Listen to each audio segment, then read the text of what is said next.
ఉద్యమ ద్రోహులకు BRS party రాజకీయ పునరావాస కేంద్రంగా మారిందని, బీఆర్ఎస్ పార్టీ నన్ను ఘోరంగా అవమానించిందని, నాది ఆస్తుల పంచాయతీ కాదు ఆత్మగౌరవ పంచాయతీ అంటూ కల్వకుంట్ల కవిత మండలిలో ఈరోజు కంటతడి పెట్టుకోవడం సంచలనంగా మారింది. ఇంతకీ కల్వకుంట్ల కవిత కంటతడి పెట్టడానికి అసలు ప్రధాన కారణం ఏంటనేది మనం ఈరోజు చర్చించేటువంటి ప్రయత్నం చేద్దాం. ప్రస్తుతం మనతో పాటున్నారు ప్రముఖ రాజకీయ విశ్లేషకులు కృష్ణకుమార్ గారు. వారితో మాట్లాడదాం.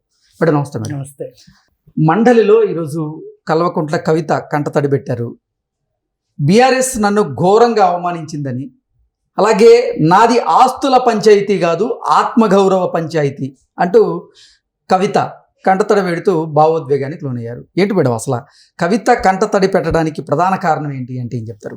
ఇవాళ కవిత మండలిలో ప్రసంగం, అలాగే దాదాపు ఒక 6-7 నెలల నుంచి ఆమె వ్యవహార శైలిలో వచ్చిన మార్పుకి ఇది తుది అంకం అన్నగాని ఇంక ఇది ఫైనల్ అన్నట్టు. అంటే ఇది కొనసాగుతుంది, ఇప్పుడే ఆగేది కాదు. ఇది ఏంటి అసలు దీని వెనక రహస్యం ఏంటి, మర్మం ఏంటి అంటే, ఇది వాళ్ళ ఇంట్లో గొడవ. ఈమె ఆ ఇంట్లో నుంచి ఆళ్ళు నెట్టేశారా, ఏం వచ్చేసిందా, బయటకు వచ్చేసి తిరుగుబాటు బావుట ఎగరేసింది అని చెప్పి జనాలందరినీ నమ్మించడం ఇప్పుడు టీఆర్ఎస్ పార్టీకి కవితకి ఇద్దరికి అవసరం. ఓకే, అసలు ఈ కవిత ఇలా మాట్లాడడం వెనక మొత్తం వ్యూహం అంతా కేసీఆర్ది అని నా అభిప్రాయం. అంటే కల్వకుంట్ల కవిత ఇప్పుడు మండలిలో కంటతడి పెట్టుకోవడం, భావోద్వేగానికి లోనవ్వడం బీఆర్ఎస్ వ్యూహం అంటారా? ఖచ్చితంగా. ఓకే, ఏంటంటే ఇప్పుడు ఈవిడ చెప్పే అభ్యంతరాలు ఏవైతే ఉన్నాయో, మొదటిసారి అధికారంలోకి వచ్చినప్పుడే ఆ అభ్యంతరాలు ఉన్నాయి. ఇప్పుడు వీళ్ళు 2 కళ్ళ సిద్ధాంతము అని చెప్పి తెలుగుదేశం పార్టీని దుయ్యబట్టి తెలుగుదేశం పార్టీని ఒక రకంగా తెలంగాణ ద్రోహ పార్టీగా ప్రజల ముందు నుంచోబెట్టాలని చెప్పి చూసి చాలా వరకు కృతకృత్యులు అయినప్పటికీ కూడా అయినా వాళ్ళకి సీట్లు వచ్చాయి తెలుగుదేశం వాళ్ళకి. అయితే ఇప్పుడు వీళ్ళని ఇలాగే ఉంచితే గనక తెలంగాణ వచ్చేసిన తర్వాత మళ్ళీ తెలుగుదేశం ఇక్కడ ఎలాగో గెలిచారు కాబట్టి ఇంకా వాళ్ళు పాతుకుపోతారేమో. అసలు తెలుగుదేశం పార్టీ అనే మాటే లేకుండా చెయ్యాలి, టీడీఎల్పీ పార్టీ అనేది లేకుండా చెయ్యాలి అని చాలా తెలివిగా ఆ రోజు కేసీఆర్ తెలుగుదేశం పార్టీలో గెలిచిన వాళ్ళందరినీ పార్టీలో చేర్చుకొని ఏకంగా దానికి చెప్పిన కారణం ఏంటి అంటే, పార్టీలో వాళ్ళందరూ వస్తున్నారు కాబట్టి ఇంకా పార్టీయే లేదు. ఆ పార్టీ సభ్యులంతా టీఆర్ఎస్లోకి వచ్చారు కాబట్టి అది పార్టీ ఫిరాయింపు చట్టం కింద కూడా రాదు అని ఆయనకు పార్టీని అసలు టీఆర్ఎస్ పార్టీలో విలీనం చేసినట్టుగా చూపించారు.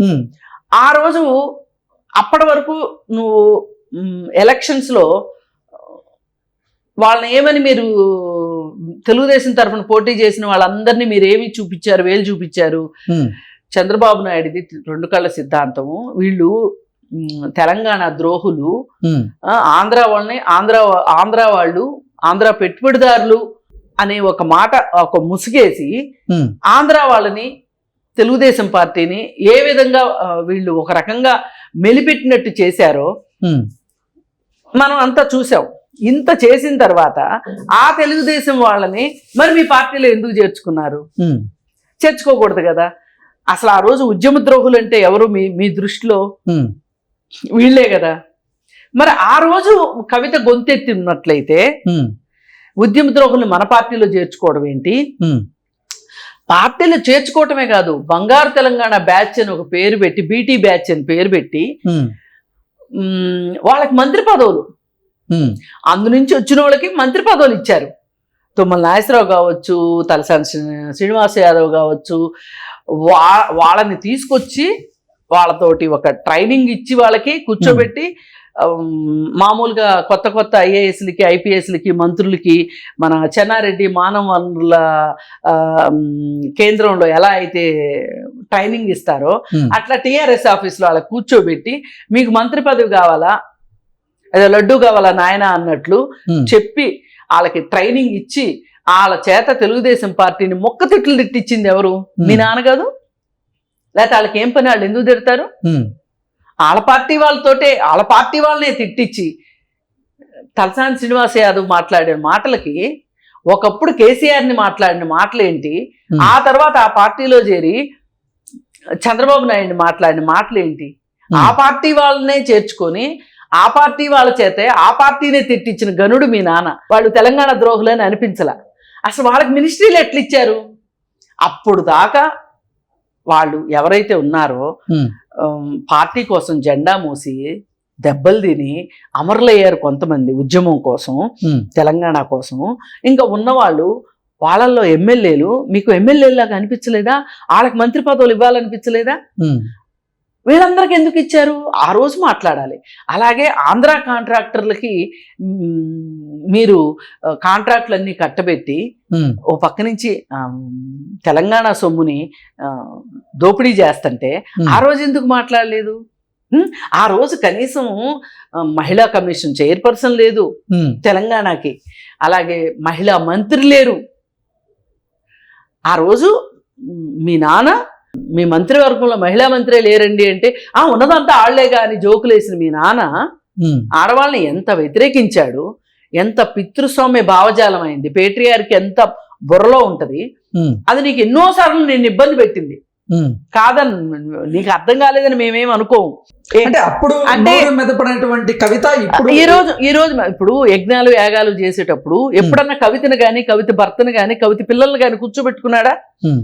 కేటీఆర్ పిల్లల్ని కూర్చోబెట్టుకుంటాడు, ఎందుకంటే వాళ్ళు వారసులు అనే ఉద్దేశంతో. అది చాలా మంది ఇప్పుడు కవిత కూడా అదే చెప్తున్నారు.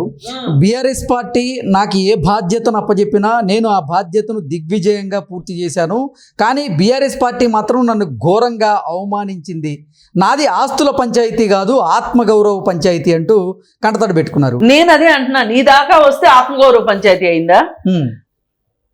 ఇప్పుడు నీ దాకా వచ్చేసరికి ఆత్మగౌరవ పంచాయతీ అయింది. మరి ఆ రోజు తెలంగాణ కోసం కష్టాలు పడి దెబ్బలు తిని జైళ్ళకి వెళ్ళి అంత చేసిన వాళ్ళని, అంటే తెలంగాణ కోసం అసూలు బాసిన వారి కుటుంబాల పరిస్థితి పైగా వాళ్ళందరూ మీరు ఎక్కడికి వెళ్ళినా 1400 మంది 1300 మంది అని చెప్పి మీరు చెప్పుకుంటా తిరిగారు. వాళ్ళ కుటుంబాలందరికీ నువ్వు సాయం చేయలేదు, 600 మందికే ఇచ్చారు. అంటే మిగతా 600 సంగతి ఏంటి? 600 మంది మీరు చెప్పింది తప్ప, లేకపోతే 600 మందికి మీరు ఆర్థిక సహాయం అందించకపోవటం మీ తప్ప? ఆ రోజు ఎందుకు మాట్లాడలేదు ఈ కవిత? ఇంకొకటి, మండలి కేంద్రంగా చేసుకునే ఇప్పుడు తెలంగాణ జాగృతి రాబోయేటువంటి రోజుల్లో రాజకీయ పార్టీగా అవతరించబోతున్నట్లుగా ప్రకటించేశారు. ఏంటి అసలు కవిత గారి టార్గెట్ ఏంటి? ఒకటేనండి, ఇవాళ టిఆర్ఎస్ పార్టీ బలహీన పడుతుంది అనే ఉద్దేశంతో టిఆర్ఎస్ పార్టీలో వాళ్ళు అధికార పార్టీ అయిన కాంగ్రెస్లోకి కానీ, అధికారం వస్తుందేమో అనుకున్న బీజేపీ పార్టీలోకి వెళ్లకుండా ఉండటం కోసం కేటీఆర్ వ్యతిరేకులు కానీ, హరీష్ రావు వ్యతిరేకులు కానీ, కేసీఆర్కి పెద్దగా వ్యతిరేకులు ఉంటారని నేను అనుకోను, వీళ్ళిద్దరికే వ్యతిరేకులు ఉన్నారు. వాళ్ళందరూ ఇప్పుడు ఈవిడితోటి రావాలి, వాళ్ళ కోసం ఈమె పెట్టింది. ఈ ఉద్దేశం ఏంటి అంటే, ఎవరైతే ఆ పార్టీలో కేటీఆర్ వల్ల, హరీష్ రావు వల్ల మనోభావాలు దెబ్బతిన్న వాళ్ళు ఉన్నారో వాళ్ళు ఆ పార్టీలోకి వెళ్ళకోకుండా తన దగ్గరే ఉన్నారనుకోండి, తన పార్టీలోకి వచ్చారనుకోండి, వస్తే రేపు పొద్దున మళ్ళీ ఈ పార్టీని కూడా తీసుకెళ్లి కేసీఆర్ రేపు రాబోయే ఎలక్షన్స్ లో కేటీఆర్ పార్టీలో అంటే అదే టీఆర్ఎస్ లో కలిపేస్తే ఎవరు కాదంటారు? ఇదంతా ఏంటి అంటే ఇప్పుడు ఈవిని బయటికి పంపించినట్లుగా ఈవిడ చెప్తుంది. పంపించారు, నన్ను నెట్టేశారు, నన్ను ఇంట్లోంచి బయటకేశారు అన్నట్లు చెప్తుంది. ఈ ఇంట్లోంచి బయటకేశారు నన్ను అని చెప్పేదాని వెనకమాల ఉన్న ఉద్దేశం ఏంటి అంటే, వాళ్ళ నాన్న ఈవిడ్ని బయటికి వెళ్ళి వాళ్ళందరినీ గేట్ దగ్గర బయట నుంచొని ఎవరెవరైతే వెళ్తున్నారో ఎటు వెళ్ళనివ్వకోకుండా నీ ఖాతాలో వేసుకో, నీ పార్టీలో చేర్చుకో అని చెప్పి అక్కడ ఒక అవకాశాన్ని ఇస్తున్నారు. అందుకోసమే ఈవిడ నగలన్నీ తీసేసి అంతకుముందు డైమండ్స్ దిగేది కాదు, తీసేసి చాలా సాదా సీదాగా తయారవటము, పట్టు చీరలు మానేసేసి మామూలు చీరలు కట్టుకోవటము, అలాగే ఆ జుట్టు ముడి పెట్టుకోవటము. అంటే తను ఏంటంటే ఒక మెచ్యూర్డ్ పొలిటీషియన్ లాగా, ఇప్పుడు మనకి ఆమె ఉన్నది కదా ఎవరు, వెస్ట్ బెంగాల్లో మమతా బెనర్జీ టైప్లో నూలు చీరలు కట్టుకోవడము, ముడి పెట్టుకోవడము, నగలు ఆమె అస్సలు నగలేసుకోదు, ఏమి ఏదో కొద్దిపాటి నగలేసుకొని. ఒకప్పుడు గడియారం చెప్పింది కదండి, 25 లక్షలు ఈ గడియారం అంటే. ఎక్కడిది మీకు అంటే, ఏమో మనం సంపాదించుకున్నాము, డబ్బులుంటే కొనుక్కోకూడదా అని మాట్లాడింది ఇంటర్వ్యూలో.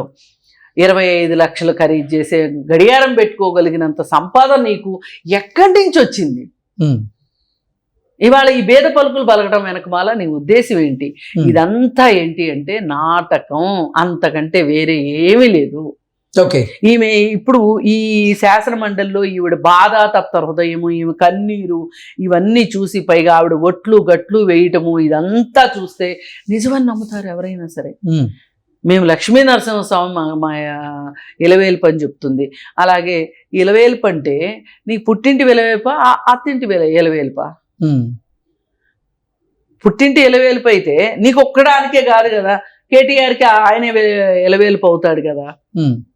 అంటే ఇప్పుడు లక్ష్మీ నరసింహస్వామి ఎవరికి న్యాయం చెప్పాలో అర్థం కాక ఆయన కంగారు పడిపోయే పని. అంటే కవిత గారు తన ఇద్దరి బిడ్డల మీద ప్రమాణం చేసి భావోద్వేగానికి లోనవుతూ కంటతడి పెట్టి నాది ఆస్తుల పంచాయతీ కాదు ఆత్మగౌరవ పంచాయతీ అని అంతేనండి. ఇప్పుడు కేసీఆర్ ఇంతకంటే పెద్ద మాటలు మాట్లాడతాడు, మరి కేసీఆర్ కూతురుగా మాత్రం మాట్లాడకపోతే ఎట్లా కుదురుతుంది? ఓకే, ఇదంతా స్క్రిప్టెడ్.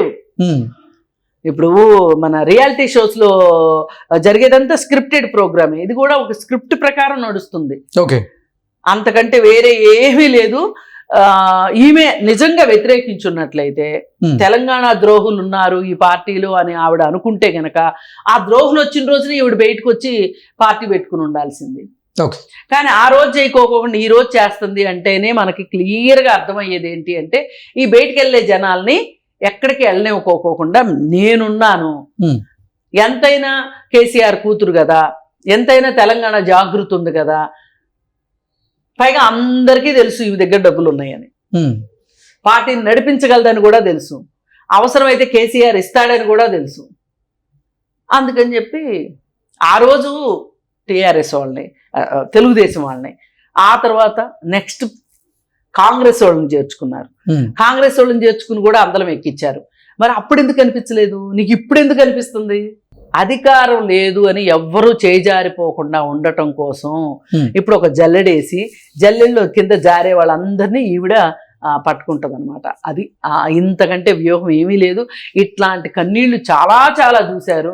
ఇప్పుడు కరెక్ట్గా కేసీఆర్ ఉదాహర దీక్ష చేసిన రోజున దీక్షా దివస్ అని చెప్పి పెద్ద పెద్ద పోస్టర్లు వేస్తారు. ఎందుకు ఇవన్నీ చేస్తున్నారు?